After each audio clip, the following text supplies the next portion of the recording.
Thank you, Grace of Heaven, Virtues of Masters, our grand predecessors, and all transmitters for giving me an opportunity to learn to speak in today's class. Three charities. In Sanskrit, it is called Dana. Is that how you pronounce it? Or Dana? Okay. Anyway, Dana is one of the 6 parameters. Okay. The 6 parameters are the 6 ways which bodhisattvas liberate not only themselves but also other people from the pain and suffering of birth and death to reach the state of nirvana, which is to become enlightened. So we have to cultivate the virtue of charity in order to get rid of our meanness. We all have I guess, some degree of meanness in each and every one of us.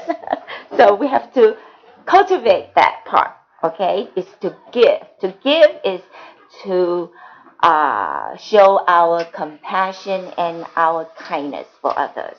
The other 5 parameters are sila, which is the moral conduct, santi, I don't know if I'm pronouncing it correctly, santi, which is the patience under insult, to tame our tempers, Viriya, which is to cultivate diligently with perseverance to overcome our slowness.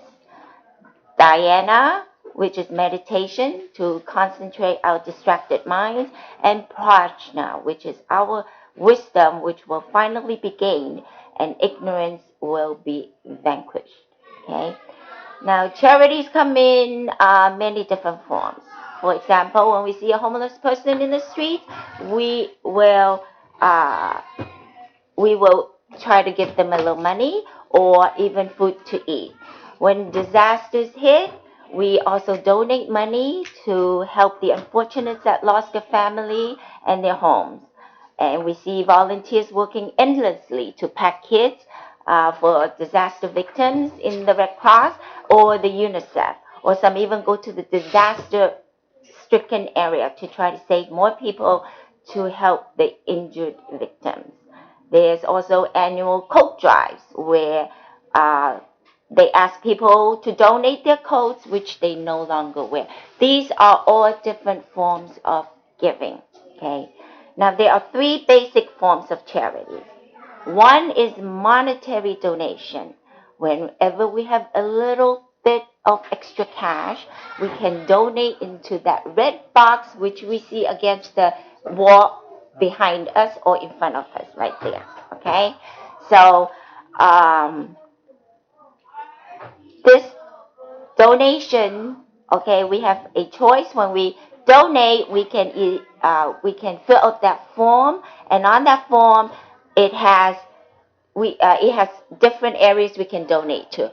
One is the regular donation, which is used to help support this temple, such as the utilities, okay, or this take money. This is God's home, and everything in the temple needs support, okay. Then we have the book print area, which is used to print books to distribute to people that want to learn more about the Tao. Then we have Tao propagation area, where if we check that box off, it will be used in area to propagate Tao elsewhere, okay, whether it's worldwide or statewide or citywide. Then we can donate to and forward the merit to our family members, okay, so that one day they will agree to come and receive the Tao. Then we can also forward merits to people that are deceased, like our parents or our ancestors, so they can benefit. We can also forward merits to people that we're having difficulties with, whether it's our families or at work, okay? So there's always somebody that is giving us a hard time. So in order to offset that karma, we can put some donation in their name. So gradually they will stop bothering us, hopefully, okay? Now, we can also do the same for anybody in our family or in a society that is giving us a hard time, okay? Then monetary donation includes cash, assets, properties, and other goods.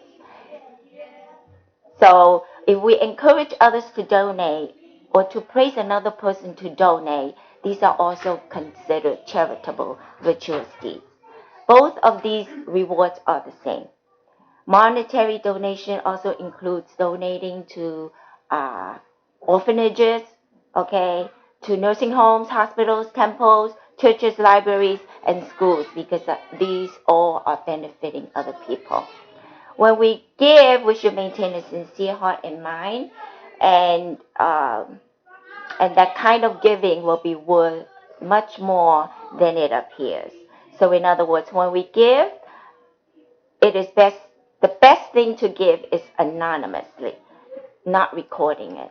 Heaven knows who is giving and donating and how much. So we do not have to acknowledge that we are giving this amount of money before we put it in the red box. So we want to donate anonymously. We don't have to fill up that piece of paper by the red box. We can just drop the money into the box. That will become an anonymous donation. Okay, we have many people in the temple that is doing that. When we donate, we're actually making a deposit in the bank in heaven. So remember when we all first received the Tao, we were asked the only time to donate what we call a merit fee. Okay, and that merit fee is the fee that will be actually opening a bank account in heaven for us. Okay, so after that, no one will ask us to donate. Whether we donate or not is totally up to us. It is our choice. It's not mandatory. But remember, when we have that bank account in heaven, if we don't put any deposit in there, that bank account will remain only that first initial deposit you make. So when we return to heaven, okay, and we see other people have huge, tremendous amount in their bank account, and what we have is only that itty bitty little initial donation. So keep that in mind. When we return, we have to have merits in order to stay up there. Okay? So then the second type of donation is the donation of Dharma. Yeah. Yes. The point was your, if we are temple host or temple master, is it better that we write down the name so the accountant can read it easily? Yes, yes. When we do, okay, that form is also used as temple host. Okay, we also have to make a monthly donation. Okay, so when we make that monthly donation, we must record our name and which month we are paying our dues for, because that must be recorded in the computer, and we will have an updated record of who is up to date with their temple host fee and who is falling behind. Okay, so when we notice we're falling behind, we must donate up to date, or we can even donate in advance. Okay, some people donate once a year, but it covers the whole year of their temple host fee. Okay, so that should not be anonymous. Only our personal donation should be anonymous. Okay, so back to the second type of donation, which is the donation of Dharma. That means teaching others about the Tao. Anything we can do to give to help others to build up their confidence in Tao. Okay, we can talk to other people about Tao at any appropriate time and whenever opportunity arises. This way, it will help them to realize and be aware of their Buddha nature. If we voluntarily help with Dharma classes and help the members that attend to be the Dharma classes to be content and happy with the class, and if we help the temple to circulate the books, these are all different forms of donation of Dharma. If teachers teach children a good education, okay, if Social Security gives and pensions and medical insurance to the people, if doctors talk to their patients about health care, these are all different forms of donation of Dharma. Now, Holy Teacher says, to ferry people is a work of charity. It is the conduct of a sage or a saint and the heart of a bodhisattva. The advantages of being a preacher can improve one's personality, enhance one's good qualities, improve one's eloquence, benefit mankind, help people to do good deeds in daily life and business, and can change malicious words into kind words. These are all different kinds, all different ways to teach other people. Okay, we were all new members at one time in the temple.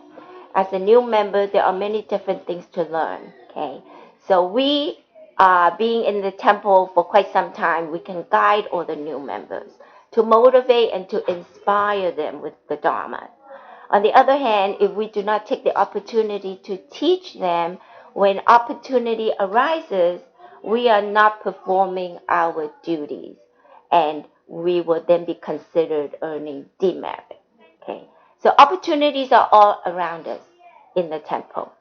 Every week there are new members coming in. Okay, but most of the time, we would feel more comfortable sitting and talking and eating with our buddies in the temple. Okay, by doing that, we are not giving. So in other words, lunchtime, it is better for us to find someone that's new in the temple, sit next to them, talk to them a little more about the Tao while we're eating. Okay, and this way they will learn more, and it is also our way of giving. Teaching is a donation because we are convincing people to have wisdom, to feel more comfortable and to be encouraged, to leave sufferings and to reach happiness. And the last type of donation is our time and effort. Okay, so in Chinese saying, 有钱出钱,有力出力. This is what they're talking about. Doesn't mean we must donate in money. We don't have money, we devote and donate time and effort to the temple. Okay, so to serve in the sanctuary is the simplest kind of work. We think of this temple as our home. If the floor is dirty, we mop it. If the altar tables are dirty, we clean it. If the bathrooms are dirty, we disinfect it. If the kitchen is greasy, we scrub it. If the tables and shelves are dirty, we wipe it. Okay, these are all different ways that we can perform in the temple. Visiting down members or treating them to lunch or dinner so we can inspire and motivate them to attend classes is also a donation of time and effort.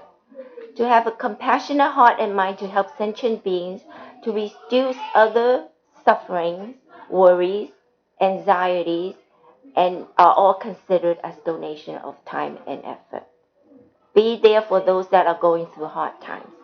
Listen to their problems. Give them a shoulder to cry on. Comfort them. These are all considered as donation of time and effort. Okay. When we donate in any form, do not think of it as a merit. Do not go and tell everybody you did this and you did that. Then it will no longer be a merit. We just do it and don't think about it. When we do chores at home, we don't think about it. We just do what we're supposed to do, and then we feel good about the home being neat and clean. And that is how we should treat the temple also. Giving is not only in the temple. Anything we do in the outside world is also giving. There are many different charities we can give to help people. We can also volunteer in hospitals, like Ashley does. Do you volunteer in hospitals, Ashley? Yeah. Oh. What do you volunteer as? Oh. Nursing home. Oh, nursing home. Yeah, that's another way. Nursing home. And food kitchens. Okay, these are all different ways we can volunteer. And the list goes on. Giving is a joy. It is always better to give than take. Okay. I always like to give. I don't like to take. But when somebody bring me something, it is also very ill manner not to take it. But I also have a conscience, and my conscience bothers me. So if somebody give me something, I feel so guilty. Like last week, Chenche gave me the MP3. What do you call that? The disc? What do you call that? SD card. Okay. SD card. SD card. Okay. So whenever somebody give me something in the temple, okay, but as a good manner, I would take it. But my conscience would bother me. What do? I take some money out and I drop it in the red box anonymously. Okay. Then I feel better. Okay.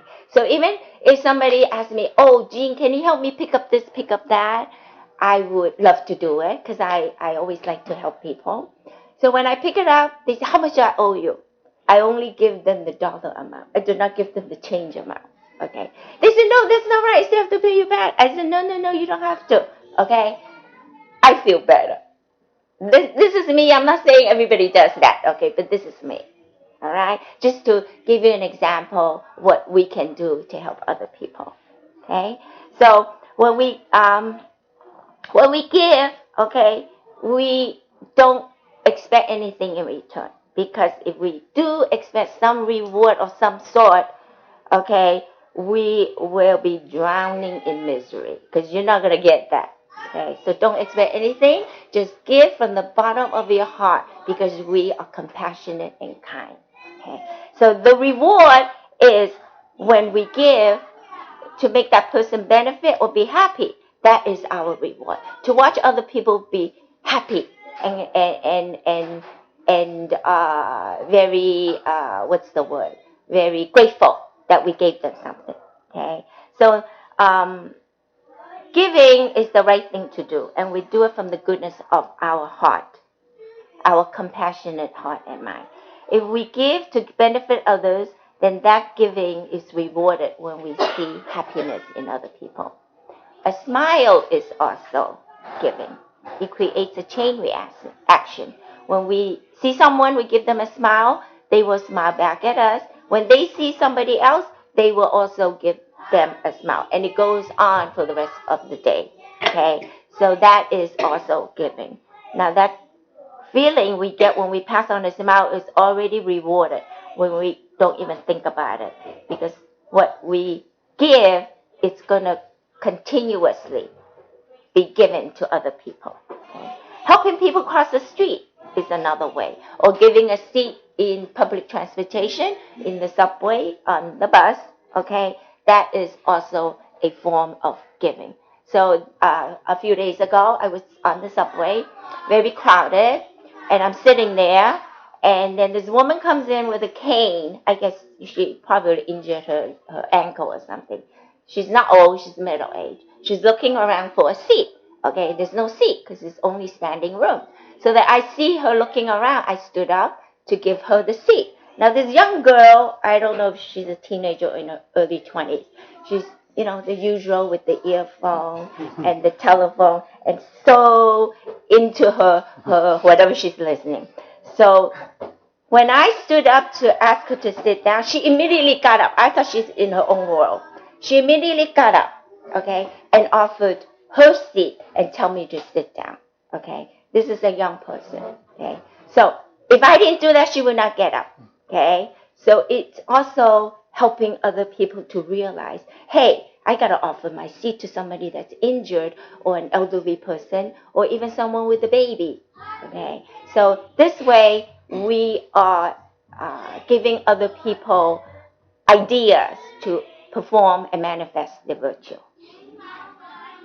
Now, we go to the 3 clear distinctions and 4 proper conduct. Okay. 3 clear distinctions. In today's society, public morality is no longer what it used to be. Orders, virtues, and concepts of moral principles are declining. Most people now frequently follow and practice what is in trend rather than what is proper and righteous. That's why the 3 poisons of greed, anger, and ignorance have been deeply embedded into everyone's character. Immortal Lu said, "We were naturally born into this life. Therefore, it is naturally up to us whether we want to live our life in color or in black and white. We each have to look at this great Tao profoundly. We must be close to the temple. We must learn from these classes. We have to study more, and we have to continuously go through Tao courses in order to understand it thoroughly. It is so precious for us to have received this Tao, but we also need to achieve it by being a superior noble person. It is not to follow everyone else's views or trends, but to conform to the Tao naturally so we can return to heaven. We all need to ask ourselves, will we really be able to return to heaven as we are now? We had all received that point of transmission from our enlightened teacher, Jigong Buddha. Okay, that was just the opening of third eye, pointing the way for us to go back. But okay, we still have to restore our Buddha nature to its original purity by getting rid of all the attachments and our tempers, and to also rid of our bad habits. That's why there are three things we cannot leave. That is the temple, the scriptures, and also our predecessors. We all get lost in this material world and have committed three great faults, which are mistakes, faults, and sins. We do not admit to our mistakes when we make one. We do not know that we have faults. We do not recognize them. Okay? And we are not afraid to commit and sin. So Longevity Saint said, every time we cover this topic in class, our class members will improve one step. When they come back to the temple, their energy will be different. We are able to propagate Tao for this long depends on these three clear distinctions and four proper conduct. Temple Tao ceremonies and propagations are long-lasting. Therefore, this is a required course for cultivators, and also the very basic fundamental temple rules and regulations and disciplines.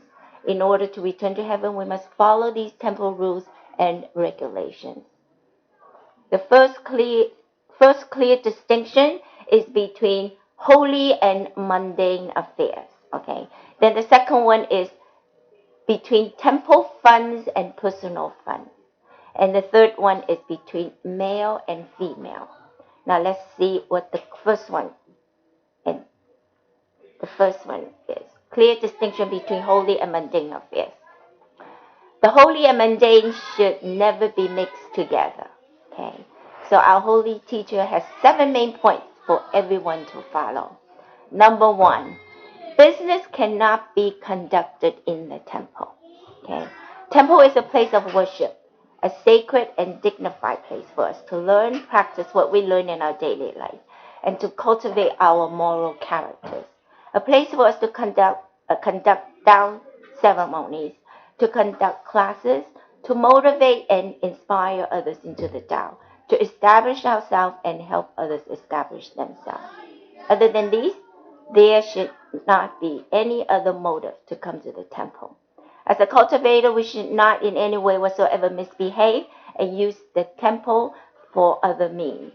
People have used the temple to sell insurance, sell products, to use and promote their healing techniques.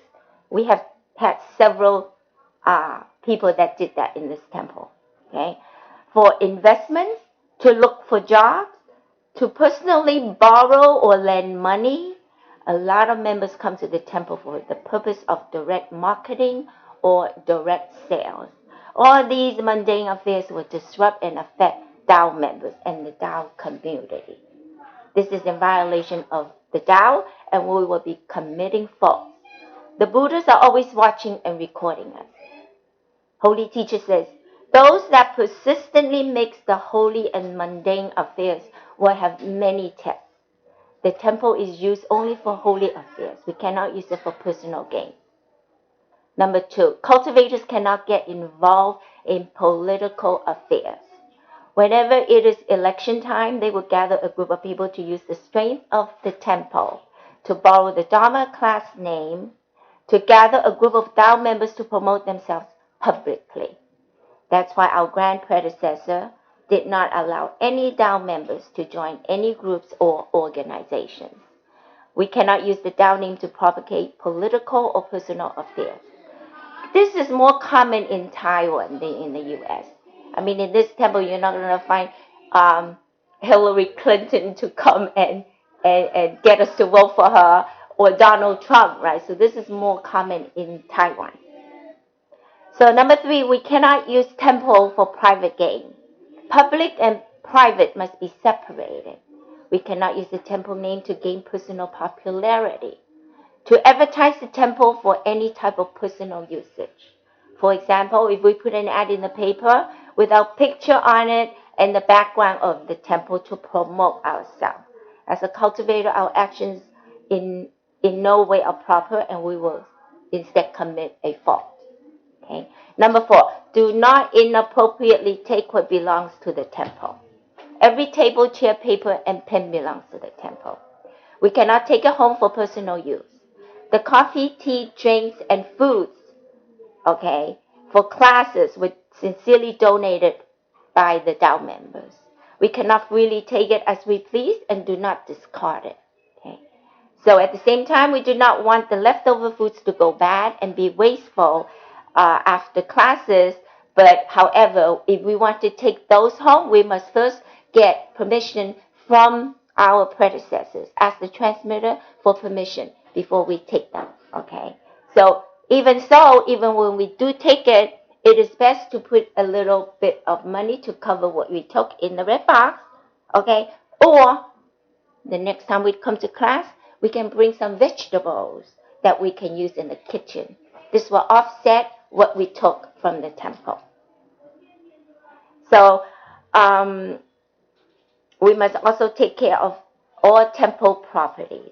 Number 5, we cannot publicly recognize a person as part of our family.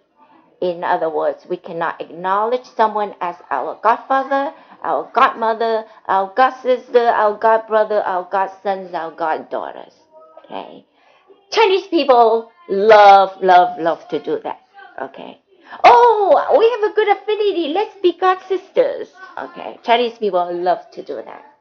So we do not do that in the temple. Temple is one big family. We are all brothers and sisters already. We are all from the same mother. Okay. Heavenly mother, not physical mother. We are all disciples of the same holy teacher. Therefore, we are regarded as the same family with the same benevolence and the same compassion. That's why we all must follow the Tao principles. And in the temple, we are one big family and everyone is equal. Number 6, we do not gossip in the temple. There's no need to talk too much. If we talk too much, we will only commit more faults. The guardian of law says, heaven will decide and judge us based on how much our gossip have influenced and affected the Tao community. When we return to heaven, we will be locked in heaven's jail. That's why we cannot gossip in the temple. Use the temple time. Use the time to encourage more people instead, to show our compassion and to help others to achieve. Okay. By gossiping, we are causing more karmas and more sufferings for ourselves. Holy teacher always tells us, do more and talk less. So do not take, number 7, the last one, do not take possession of others' merits. If someone make a donation to the temple, the person who's handling the donation needs to record it and make it public. Okay. So every transaction needs to be clearly recorded into whichever department they wish to donate to. It cannot be transferred to another department. The person who made the donation must be properly recorded. Some members care about whether their donations are recorded or not. So if we neglect to do this, it may cause that member to stop coming to the temple. Okay? Then they would have failed the test and they would just give up on cultivation. We then will cause a bad karma, not only with that member, but 7 generations of that member's family. They will come after us because that member is no longer in the cultivating in the Tao. So today, Tao is openly and widely propagated. So as the disciples of our 18th patriarch and matriarch, we must set a good example with our own conduct. We cannot borrow the name of our temple or the name of our predecessors or transmitters to drag down their name and cover up our own charges or accusations. Instead, we must face the facts bravely and courageously admit our faults. We sincerely repent, take vows, and fulfill our vows in front of the Buddhas and our 18th patriarch and matriarch. We must take full responsibility for our faults, whether in action or in conduct. Okay. The second clear distinction is between temple funds and personal funds. People in charge of bookkeeping in the temple must clearly and distinctly record all transactions in terms of both incomes and expenses. Every entry must be recorded precisely. If the job is sloppily done, transactions are unclear. We will then commit faults. If a donation is clearly for book print, then we must record that for book print and use only for that purpose. If it's donated for Dao propagation, then it must be recorded and used for only Dao propagation. If someone wants to donate for a specific purpose, and we persuade them to donate in other areas, because that merit will be higher, then we will be at fault for trying to persuade them to do that. Everyone is free to donate in whichever area they want.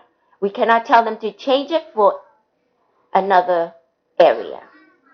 At the end of the lunar calendar, bookkeepers must take the donation records and report it to heaven in detail by burning the record in the incense bowl. Because there's too many. There's too many. Okay, in the public temple, it will be very difficult. But I always do that every year in my temple. Okay, so what I do is I make a copy of it, and I would after all the yearly, the annual katao, I would just burn that sheet of paper in the incense bowl. But then, of course, my donation list is very small. Okay. Talking about the donation forms or Anything. ledger. Any type of donation, whether it's anything people brought in, food or yeah, the donation record, whether it's monetary record or the donation in products, in goods. Yes, Joe.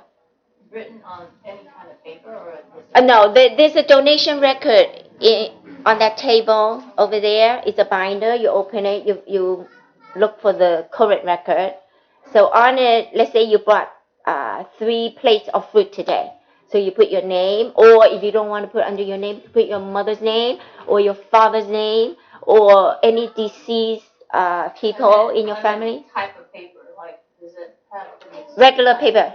Yeah, it's regular paper. Could it be burned? Yeah, when I burn it, it makes a mess, but I still do it. Okay, so that's what I do. I just make a copy of that. Yes, Virginia. Talking about the purpose of the donation, sometimes people might come to us and ask for recommendation. Yeah. To what area should we make the donation to? So can we give advice? You can give advice, but the advice must be based on where it's needed most, not where you want it. Okay, so our mindset is very important. Okay, not where we want the person to donate to, but more where the temple needs it most at this time. Let's say the temple is running short of funds in the daily support area. Okay, temple support area. So we would advise them to do, or maybe we need more money in book print. We would advise them to do that. Okay, so not for our own gain, but for the temple gain. Any other questions? Yes.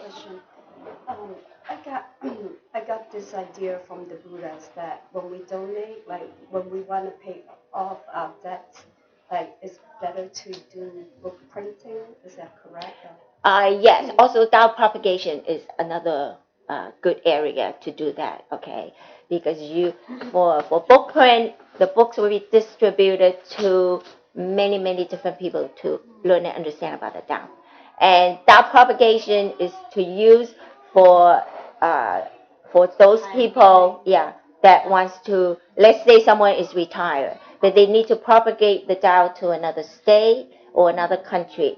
So they would be able to use that fund in the temple for Dao propagation, and it can be spread worldwide or nationwide. Okay, so those areas are widely used. Okay. But of course, every donation is a good merit. So don't think, what can I gain more from it? Just donate. All right? Giving is charity. Giving is compassionate heart and mind. Where am I up to? Oh, we cannot use the Tao members' monetary donation and put it into our own name. Okay? Let's say we are doing the records. Oh, let me try to get somebody else's merit. Okay, we can't do that. Okay, that's a very bad sin. So that is also considered using temple funds for personal gain. All right, that is also known as stealing. You're stealing somebody else's merit. That is really bad sin. Okay, so especially when we as bookkeepers have to be very precise and accurate in every single transaction. It's also very stressful to do that, right? Because I used to do it before Sister Chen. You have to take a lot of responsibility. Okay, so it is. Sometimes we're short of money. Okay, so it is very stressful. If it's short amount of money, I don't mind taking out of my pocket to make up for it. But if it's a huge amount of money, we get all stressed out. Where is it? Where is it? Right? So that is not. We have to give Chen Jie a lot of credit for doing that. Okay. Thank you, Chen Jie, for recording. Now, one time the Buddha said, okay, when the Buddha channeled in, the Buddha spoke to a transmitter. That was because his dog came into the temple. It's not this temple, probably in Taiwan. The dog went into the temple and chewed and destroyed one of the cushions. You know, the baidian, the cushions. Okay. So the temple uses the temple funds to repair that cushion, right? That is also considered using temple funds for personal gain. So, my advice also learned it from Ty's mom. She taught me. Whenever we break something in the temple or we damage something in the temple, first thing we should do is repent. How do we repent?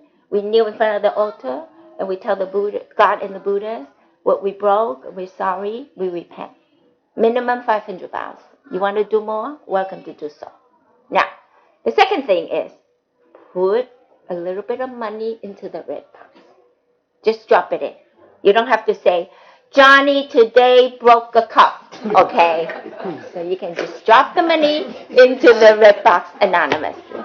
Right? Every time, my son used to come and help me to clean the temple. So my son is a little bit on the klutzy side. So a lot of times he will break something, right? I said, oh no, Ryan, throw somebody in the box and repent. So I always make him do that. Okay? So this way we are offsetting our karma.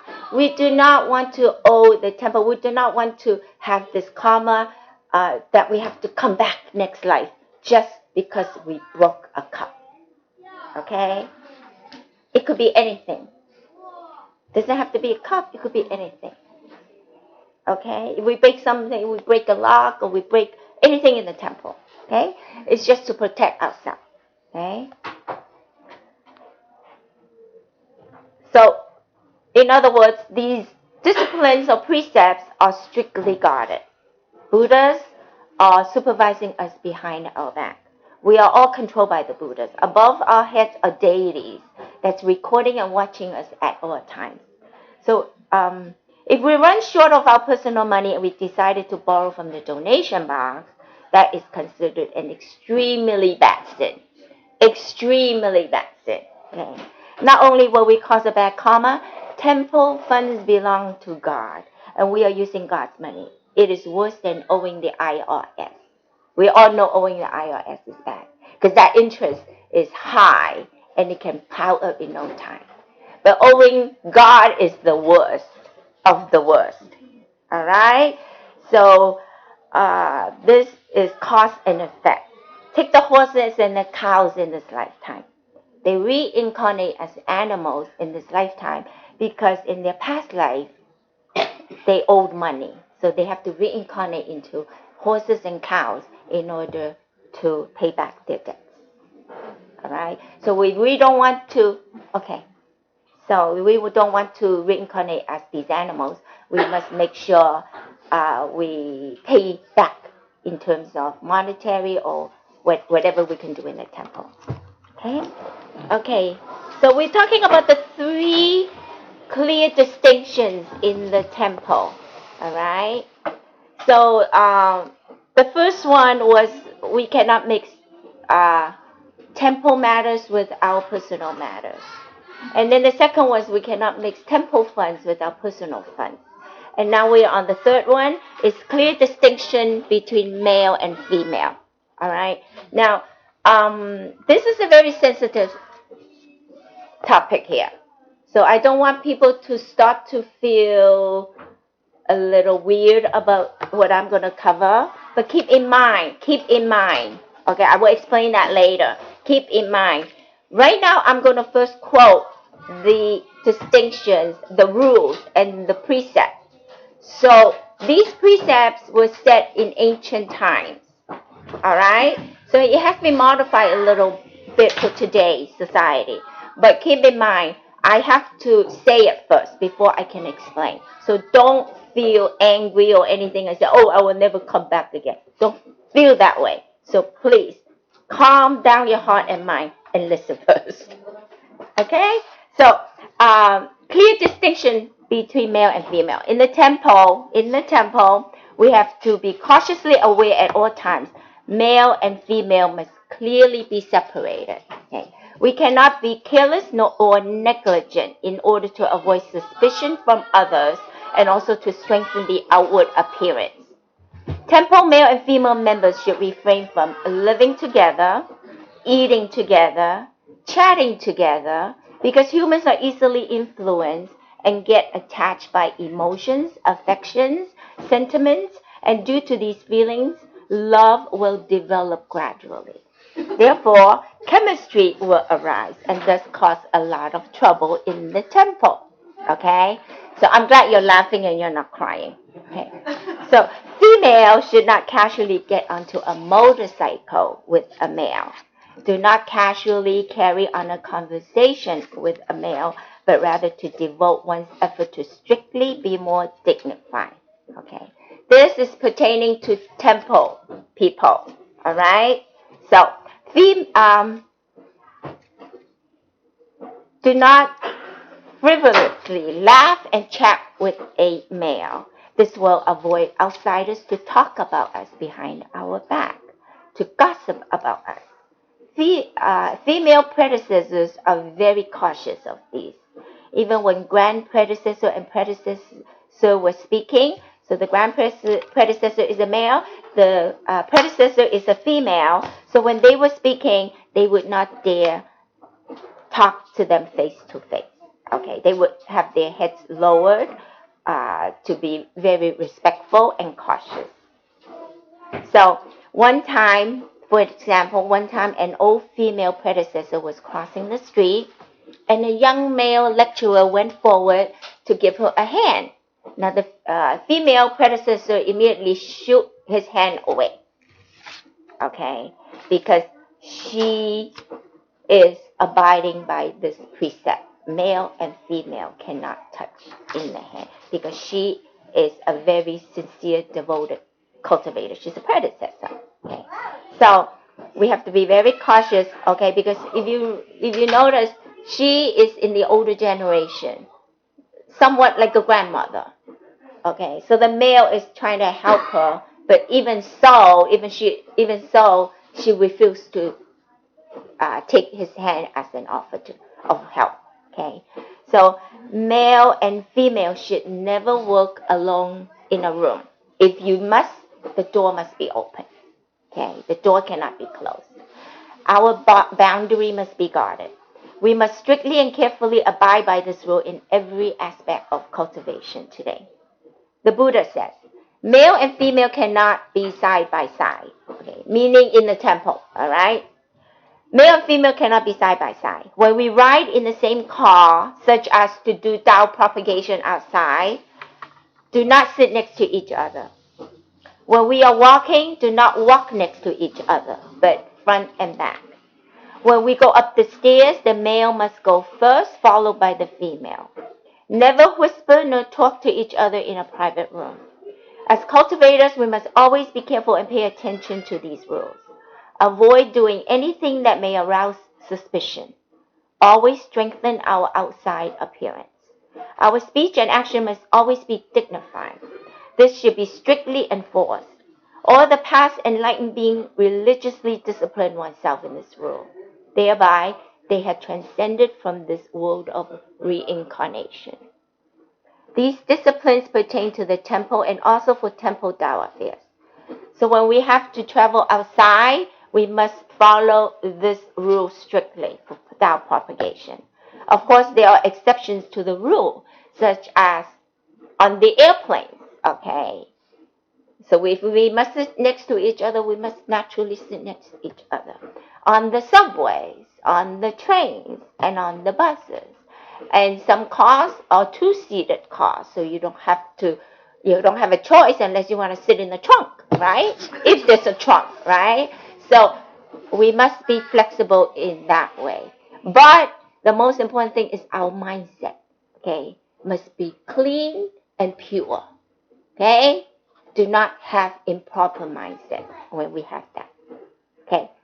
So, for example, this goes back in ancient times of the warring states in Shandong province during the Zhou dynasty. It was a rainy night. A female neighbor went to a man's home, okay, to ask to stay for the night because her house is leaking water, okay. So the man was afraid that they will get entangled in some misconduct. So he turned her away and refused to allow her in. This was very important to clearly distinct male from female.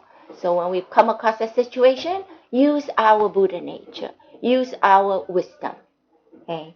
So in the temple, whether we are sitting, standing, bowing, or eating, we must be separated.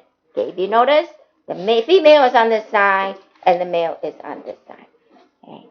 So if we are sitting, do not sit directly next to a female or a male. There must be an empty seat in the middle. Okay. I always caught somebody every lunchtime. Male and female sitting next to each other, chit-chatting. And I always go and break that. Okay, I always put a chair in between them. Okay. So this also applies to husband and wife in the temple, father and daughters, and mother and son. Because people, strangers that don't know you, they don't know your mother and son, nor father and daughter. So all rules must apply, no matter how you're related. Okay? So because we must set a good example for others to follow. To follow these precepts doesn't mean we cannot get married. Okay? Unless one is a transmitter.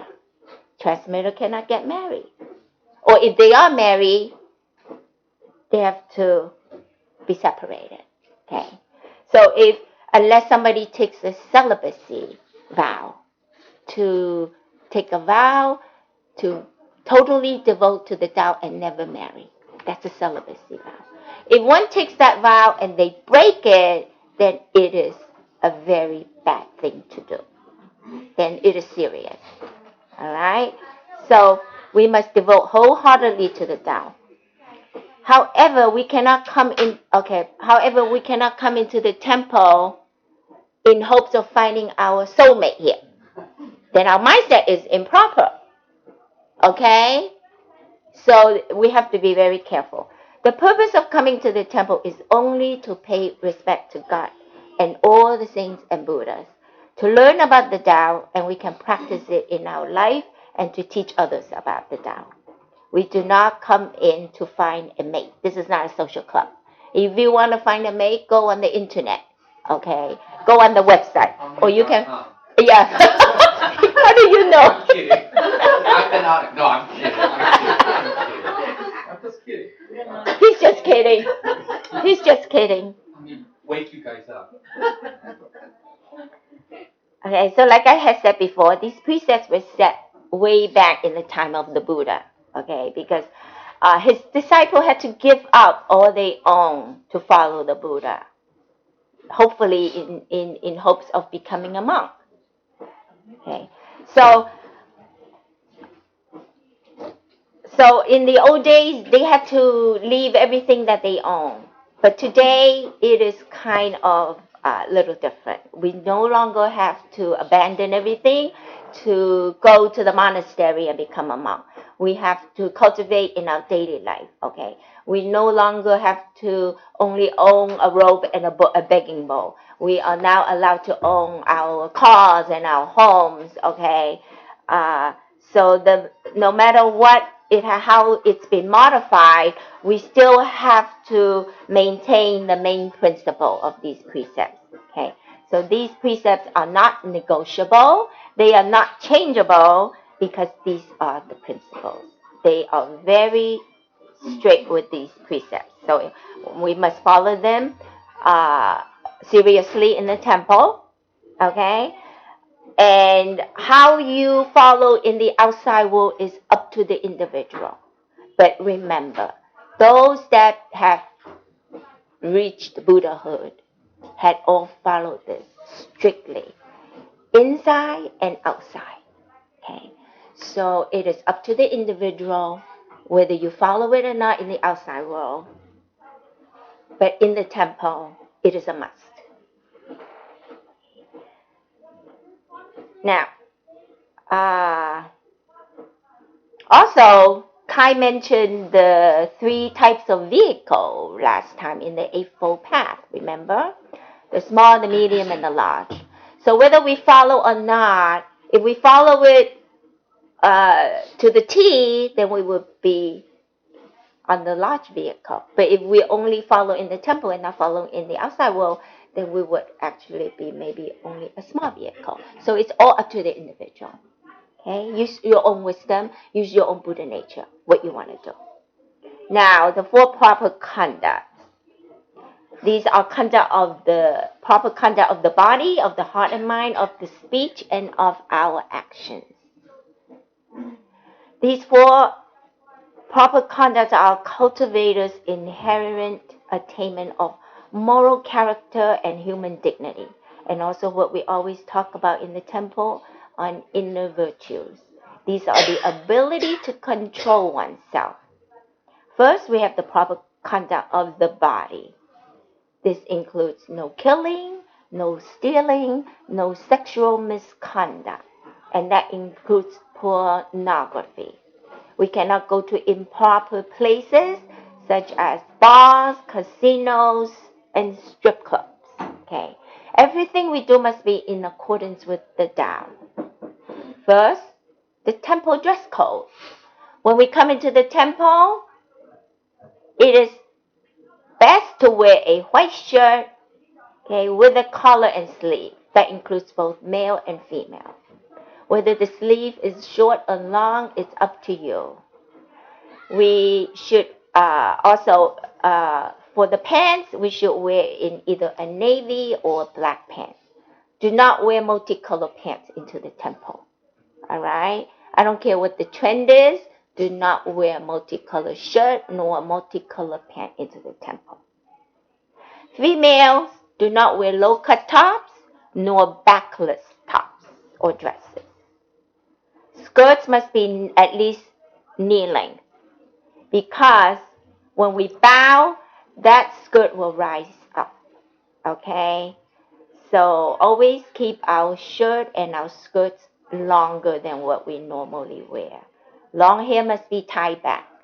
And the reason is when we bow, all that hair will flow forward. Okay, so when we get up, it looks like we just got out of bed. Okay, it doesn't look dignified. Our shoes must be covered front and back. No sandals allowed. No flip-flops. Okay, no open back shoe. No open toe shoes. Must be covered front and back. Okay. And I already mentioned no bright colors or prints in the temple. try to wear conservative clothes. Just like people that go to church, right? Most of them dress in a suit, but we're not even asking you to dress in a suit. Just proper, simple, neat, and clean attires. That's all. Okay? I'm sure everyone can follow that. This is, by doing that, it is respecting God and the Buddhas. And when Buddhas channel in, we cannot be too loud in the temple by laughing, playing, or goofing around. We have to maintain our proper etiquette and not run around and cause a turmoil or disturbance in the temple. Our behavior and our conduct must be very proper and dignified at all times. 4 main points in cultivating one's moral character. 1 is to guard against the 5 taboos. That's killing, stealing, lust, false speech, and intoxicating alcohol. 2 is to be kind and loving. 3 is to have a compassionate heart and mind with wisdom. To treat each and every person just like a Buddha. To manifest a compassionate heart and mind with wisdom for all sentient beings. This is the most important point. Okay. And 4 is yuan, that is the predestined relationship, karma fate. Okay, friends get together because it is predestined.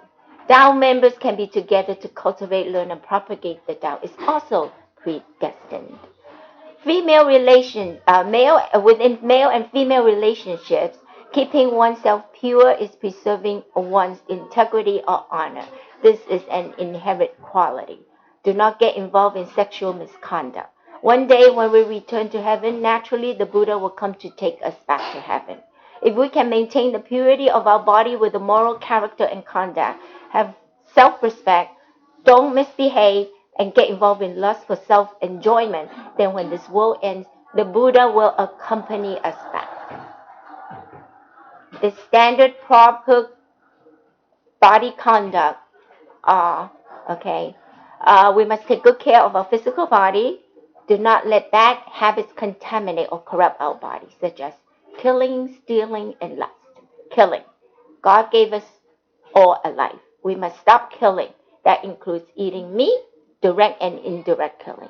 Okay, eating meat is indirect killing. Okay. Injuring and killing insects, intentionally killing them with pesticides. We must stop killing and set them free. So in other words, next time you see a cockroach, do not, crush them to death or step on it. All right? What we do is take a paper cup, cup the insect, take a piece of paper, put it underneath slowly. Do not injure the poor thing. And then cup it against that piece of paper and take it outside. That's what I do all the time.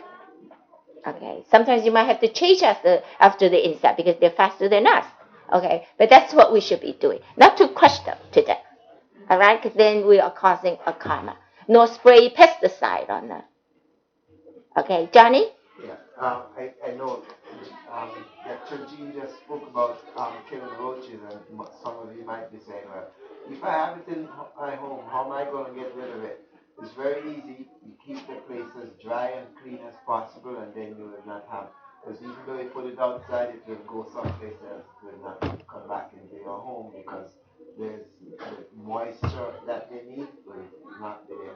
So wiping up after you use your sinks and so forth, your bath places, tubs and so forth. Once it's dry and the place is clean, the roaches will not reside there. The Buddha said if we keep our homes clean, they will not come. But if we are not clean, insects and mice have a high sense of smell. They smell food, they will be there. They will go out and get their whole gang of family in. Okay? So you're not gonna have you're gonna be dealing with their whole family. All right? And so make sure your garbage can is covered with a lid on it. Yes, Rolando. Just going back to what you said before about separation between males and females, but how on the outside, I understand in the temple, young people are going to have a chance to meet their opposite to eventually get married. You didn't hear what I say. It doesn't mean that you cannot get married. It means Whether you do on the outside or not is up to the individual person. Right, but they need to talk to know each other. Yeah, but this pertains to the temple. Oh, But whether they do on the outside is up to the individual what they do. okay. Okay, so you have to separate So we the have to two. make a distinction. Yeah. You know, social, home, work, outside. Temple is not, right? And sometimes in the office, maybe it's just a male and female sitting in the same office. It's okay. I'm sorry. It's okay. Yeah, but then even if you notice, a lot of companies, they have certain policies about fraternizing, right? I mean, between offices. It's like, I know my old company, they have policy like, say, if you two are husband and wife, they will not have either spouse be that person's supervisor, direct supervisor, because there be potential conflict of interest, right? I mean, right? A lot of companies have that too, right? I mean, yeah, that's nepotism, right? That's nepotism. Hey, you're my whatever, you're my husband, spouse, whoever, daughter, son. Then of course I'm going to treat you better than the others, right? So that's right. So we have to have that distinction, right? And at the temple level, because the temple, what's the purpose of a temple? It's not a social club, right? It's not a social club. I mean, we don't come here and play bingo and find soulmates and whatever. It's not like that, right? That's the whole point, right? Right? It's to what? To learn, to study, to learn about our Buddha nature, to hopefully become awakened and become enlightened, right? That's the whole point, right? I mean, if you feel that you can go and mix it up in society and develop passions or whatever, feelings, emotions, and be light, then go ahead, But if you look through history, that's what we have to study, right? That's why we have to make an effort. If you look at history, that's obviously not the case, right? That's obviously not the case, because if Romeo and Juliet became enlightened, then why didn't Shakespeare write that? Why didn't historians say, hey guys, you all should be like Romeo and Juliet because you could be enlightened? That's obviously not the case, right? I hope so. I hope not. Anybody know who Romeo and Juliet are? I'm just using an example. I'm just using a hypothetical example. But that's a what we call love story, right? Romeo and Juliet, right? Whatever. Okay, that's a classic. So we have to be clear on that, right? We have to be clear. But that does not mean, at the same time, does not mean that you cannot have feelings or you cannot get married or you cannot have. No, obviously. But you have to understand, one is short term, one is long term, right? One's basically for eternity, the other one is just for just one life, right? Or maybe for future lives, you're also still like the Vedas. I mean, when you're young, you get married, but after a while, your wife becomes, or your spouse becomes like a friend, and even they separate eventually at the old age. So everything has a purpose. In the beginning, it's okay because they're young and they want to have a family and children, but after a while, that's over. Yeah, so one is short term, right? One short term, but it's not the long term, right? So the long term, we're trying to, you have to have balance too. That's why Confucius comes in, right? Or even Buddha, they call it the middle path, right? Middle way, right? He didn't say that you have to starve yourself and ignore the whole society and be escounged away in a cave in a mountain someplace. He didn't say that, right? He said you have to go out and deal with people. You have to go out and deal with people, right? So, okay, yeah. Live in the world, but not build the world. Right. Excuse me. Yeah. This is you need to discuss what is your scripture says. What the rules. This is unique. Yes. What? Say it again. Unique to what? I said you need to discuss with what is the your scripture say. You cannot go beyond the cross. That is no stealing or no distributing mail. It's just like the Ten Commandments. Yeah. Well, these are what we call precepts or rules. I mean, some of it is specific to the temple, like, certain affairs, you can't mix, money with donation, your own personal, finances with the temple finances, right? I mean, that's strict. But a lot of it's common sense too. You have to keep the separation, right? It makes sense, right? Makes sense. I don't think it's overly strict. I mean, I'm sure a lot of, nonprofit organizations do the same thing, right? You can't, unless you're like Bernie Madoff. I mean, well, but he's not he's not nonprofit. But I mean, Bernie Madoff, he made out okay, but he ended up in jail, right? Because he did away, he mixed, right? He mixed the investors' money and played a shell game, right? or whatever, pyramid scheme, whatever you want to call it, right? So we have to be careful about that. I mean, a lot of it's common sense. I mean, it's just that we have to, be aware, because we are, we're supposed to be, cultivators, right? We're supposed to be, be vigilant, right? Be aware. We're not unaware, right?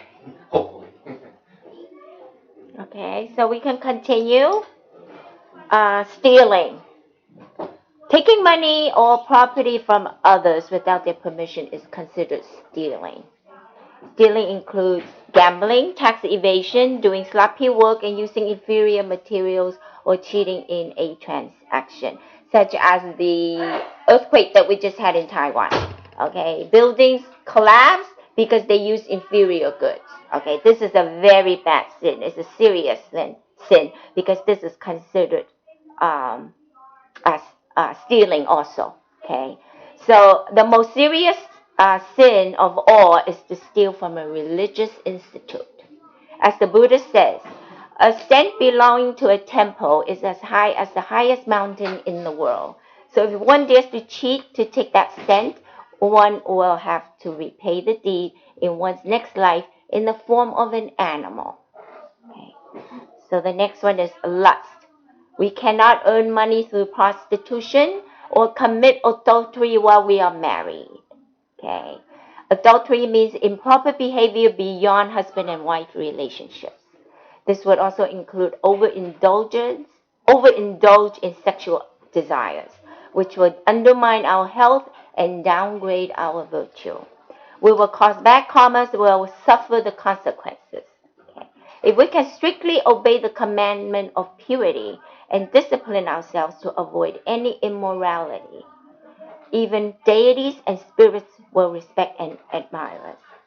For those cultivators who have taken vows of chastity, not to marry or have any relationship with the opposite sex, and to devote entire life to Tao, breaking the law of chastity is considered very serious.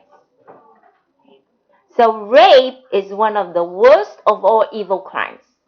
One will suffer in the underworld for 500 lifetimes without relief and will reincarnate as mules and horses for another 500 lifetimes before they can be reborn as a human again. But they will then become prostitutes as punishment for their evil deeds from the past life. Yeah, what goes around comes around. False speech. This usually refers to saying something that is untrue in order to cheat others. Serious words to blame others. Calling other people names, gossip, and telling dirty jokes. These are all false speech. Minor utterances include perjury, telling lies, distorting facts, or cheating clients by using inferior goods in place of genuine superior goods. That's what we just mentioned before. So cheating clients will not only be breaking the commandment of no false speech, but also the commandment of no stealing. Purposely speaking contrary to the facts. Saying one thing and meaning another. Saying mean words to hurt other people. Spreading rumors to cause disputes. And saying words to corrupt public morals. We must speak honestly at all times. And the fifth taboo is no intoxicating alcohol. We should not drink any liquor brewed from grain, fruit, vegetable roots, stems, or even medical materials. For ones that have not taken a vegetarian vow, drinking alcohol is not considered a sin.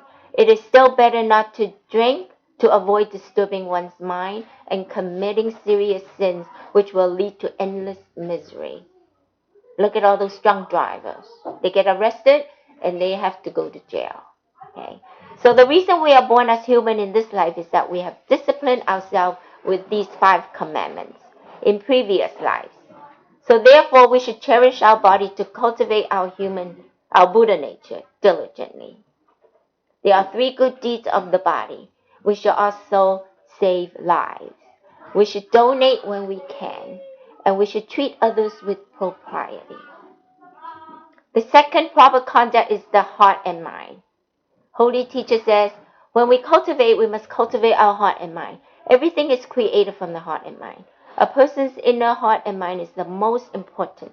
Thoughts will become our actions, will become our habits, will become our character, and will become our destiny. Proper thoughts will guide and lead us toward heaven, whereas wrong thoughts can push us toward darkness, into the underworld. Crime is originated from the heart and mind. It is also the force in earning merit. Therefore, we cannot allow our heart and mind to have the 3 poisons of greed, anger, and ignorance or stubbornness. To have a proper conduct in heart and mind is to rid of these 3 poisons. Let's talk about greed. Greed is not only to be greedy for money, but also for attachments. Anything we want in excess is considered greed. Example, having that extra bite of food, okay, because it tastes so good when we're already full. Or having that extra hour of sleep when it was already enough. Okay, these are all greed.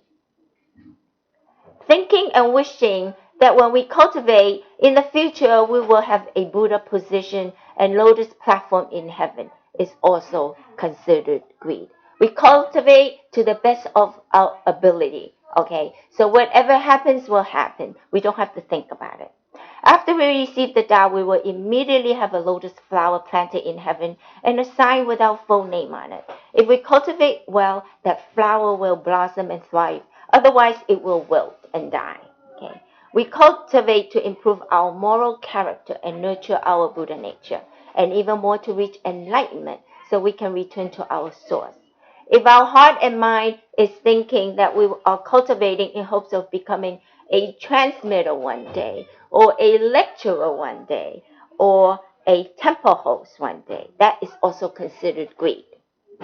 Okay? We should not think about that. We just do to the best we can. As a transmitter, lecturer, or temple host does not mean that one can definitely return to heaven. A person with greed will never be satisfied. Wine, women, wealth, and temper are generally considered to be the 4 evils of life. If we think back, we must have thought at some point or another some of these evils, okay?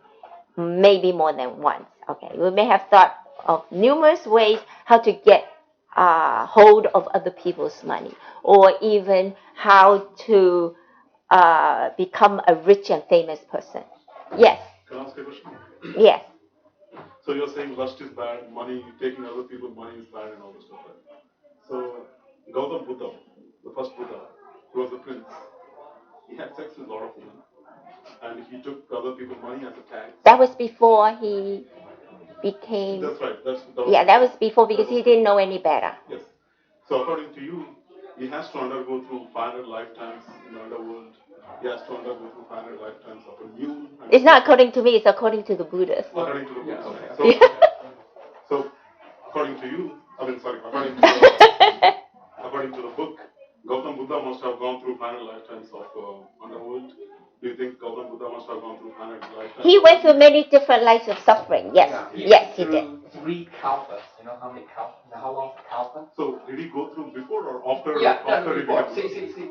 We tend to think that the causality is all happens within one lifetime. That doesn't happen. It could happen over not just many lifetimes, but many kalpas. You know how long is a kalpa, right? Okay. Kalpa Thousands is of years. not thousands, trillions. Trillions. It's trillions to the trillionth power. How's that? So it's uncountable. And Buddha has already cultivated, what we call cultivated means that he has worked, make an effort, multiple lifetimes previous to this last time, he had, cultivated supposedly thousands of kalpas. So now you can say that, when he incarnated in 2,500 years ago, right? That the last time that he was as a prince, he had, he had physical pleasures. He had that. That's true. But it also means that that's what he got as a reward from his previous. But also could mean that he also has to make amends after that. You see what I'm trying to say? But then he became enlightened. So when you become enlightened, what happens is that he made those 4 great vows. What the 4 great vows, right? The first one is to help all sentient beings become enlightened.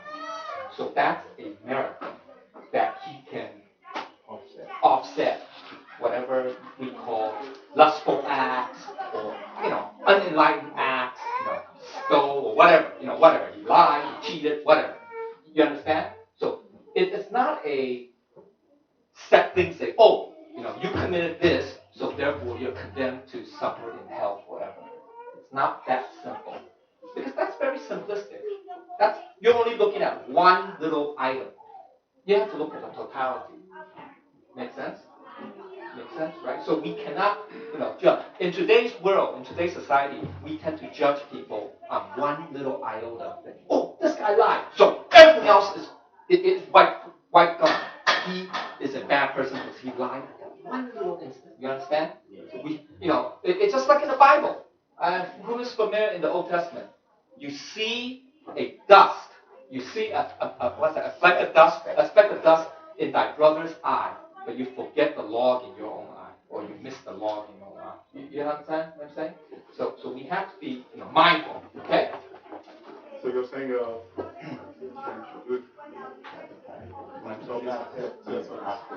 Karen, can we have your question? It was like a half question, half comment. I think that's a good question. I think the root question is basically if you commit sins now, does that mean you're condemned to those? You will be punished for those sins even when you repent, right? So then, isn't it like you might have done wrong things in the past, but if you repent enough and you do enough merits, it offsets those sins, right? Correct. Right? It's not like you're punished for those sins no matter who you are later on, right? It's not like that. Yeah. It's really complicated because here's the problem. When we come into this world, right, we don't know how much merit we've done in the past and how much wrongs we committed in the past, right? I mean, it's not clear because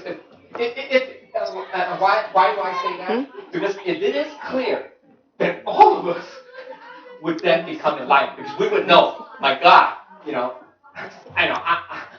I owe more than I have, so therefore, right? So that's why. Okay, so now, yes, if let's say in this life you're unaware initially and you committed some wrong, okay? But not really grievous. I mean, not really the ones that qualify those 5 cardinal sins, right? Anybody know what the 5 cardinal sins, right? Patricide, matricide, the killing of an arhat or an enlightened being, the shedding the blood of a Buddha, and sowing dissension or disruption to a Tao community or to a sangha, right? That's the Sanskrit term.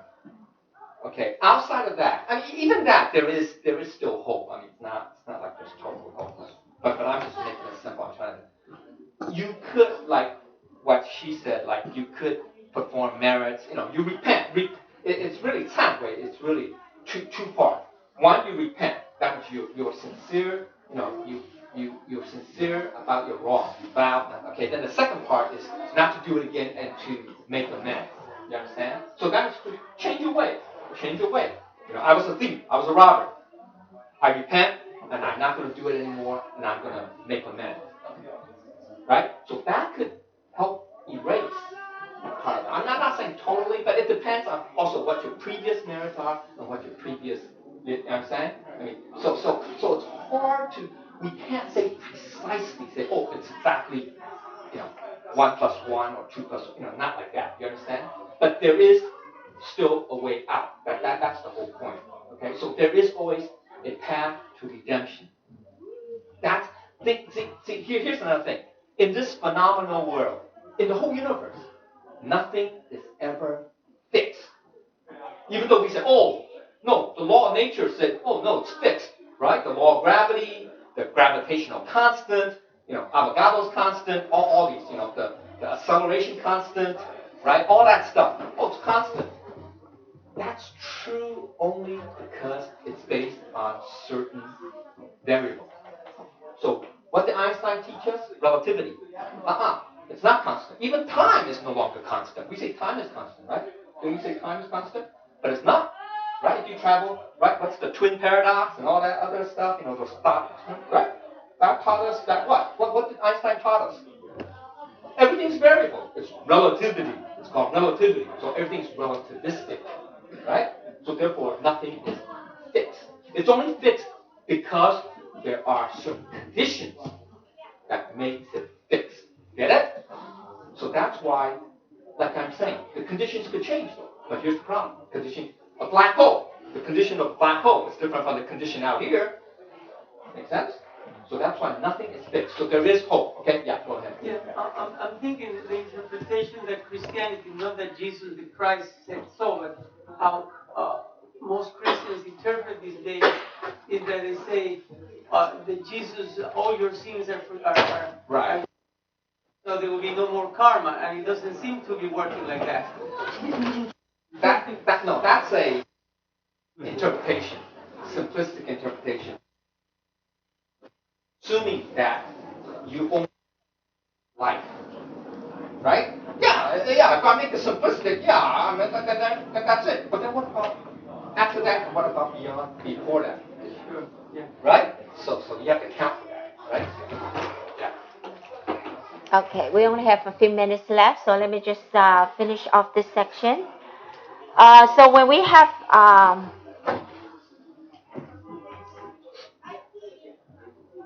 where am I?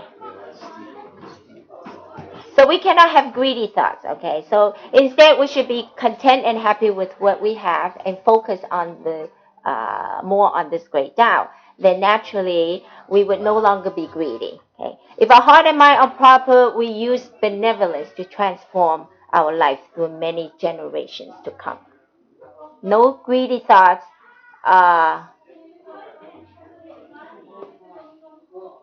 Oh, 1 second. Okay, I'm going to skip the story because I have a story to tell, but I'm going to skip the story. So Lecture Lu taught us the exercise of our meditating our mind is to let go of all affinities and do not let one single thought arise. So we must practice that at least 1 hour a day, every day. This way our Buddha nature will come out and be with one with the universe. Okay? So Holy Teacher says, when we have nothing to do, we let go of all affinity, all thoughts, to let ourselves be pure and still. When we are pure and still, we become closer to heaven. Then we are able to feel the Buddha's energy. Now, then the next one is anger. Okay. The next poison is anger. So anger means, anger means, wait, I lost my spot again. Hold on.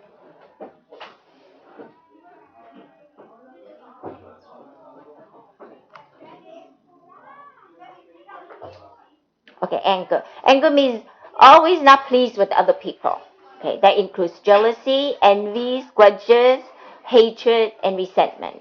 As a cultivator, we must rid of all these poisons. Otherwise, millions of doors will open to obstruct us, even though we already have a lot of merits. So in our cultivation role, there will be many different tests. We tend to blame God, everyone, and everything but ourselves. We must bear and tolerate. For example, our 6th patriot Huinan had to pound rice for 8 months. And this is known as to refine our Buddha nature, to change and transform ourselves into selfless. Once we realize the equality of our Buddha nature, then we can become selfless. Just like the virtues of water. Water will flow no matter what stands in front of them. We will then benefit all things of creation in this world. But on the other hand, we cannot be arrogant or proud. When we encounter tests, we must face it wholeheartedly with a calm heart and mind, so we can deal with it properly and will not be foolish to fail the test. Do not get infatuated with all the forms in this world. Holy Teacher says sometimes we'll be tested by heaven. It's good to be tested. That means we'll be able to endure it. It is heaven's way to improve us. So when we are being tested, we should be grateful that heaven is giving us an opportunity to train us. Proper heart and mind is to rid of all these three poisons. Every thought is in accordance to the golden mean, middle path. Do not get extremely negative and not to get overly excited and impetuous and act on impulse. Do not get lost and become persistently attached to these poisons. There should not be any discrimination. We have to act with fairness. We all help and work together as a team in propagating this down. And the last of the poison is ignorance, and also means stubbornness. This means where we have a deep attachment to people and things. People that are infatuated cannot see the truth nor hear the truth. When we are ignorant and stubborn, we are too attached to this world. Holy Teacher said in the Dhamma Dharma class, whatever we feel is all in our mind. Whatever situation we are in, we look from a positive side. Then life will be brighter. Our mood will be happier. If we see everything from a negative side, then our life will be pathetic. Remember, whatever we feel is all in our mind. Whether good or bad is also in our mind. Do not say things we should not say. Do not do things we should not do. Do not take things what we should not take. Do not think what we should not think. So one thought will bring on one reincarnation. And the more thoughts we have, the more chance for reincarnation. Maintain a calm heart and mind when we encounter a problem. Then think about how to solve and deal with it. When our heart is calm and reach tranquility within, wisdom will naturally flow out. When we keep a level, calm heart, we will not feel so frustrated and that the situation is unbearable. So 3 good deeds for the mind is we should help people, we should be forgiving, and we should have right thoughts and be able to differentiate between right and wrong. To be continued next week. Thank you for your attention. If I didn't cover this topic well enough or I said something wrong, I ask God and all the souls of Buddha